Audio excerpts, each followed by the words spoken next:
So I'm working on a seal tight truck aluminum truck toolbox.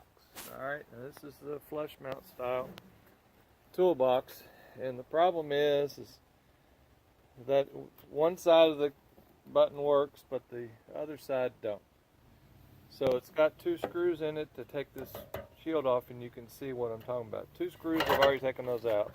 Just kind of unhook that and throw it out of the way. And when you push this button, it's supposed to push on that tab and transmit on that rod through the cantilever in the center there.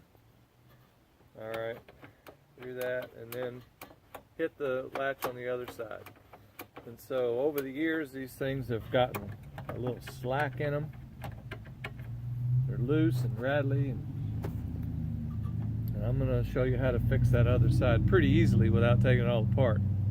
What I've done on this side, and there was a huge gap in there, and I've added this piece of metal, and as you can see, I put a pop rivet here, and that kind of blocks the articulation of the latch, so that when you try to flip that little latch blade up,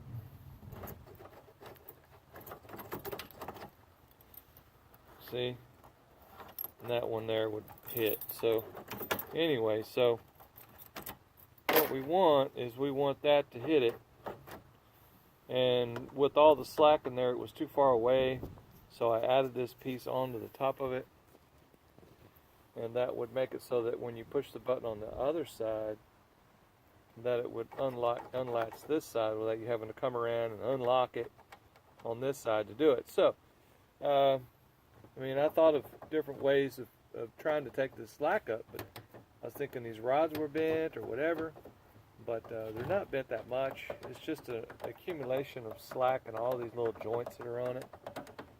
So that's kind of a quick and dirty way of fixing it. So anyway, hope this helps somebody. Y'all have a good day.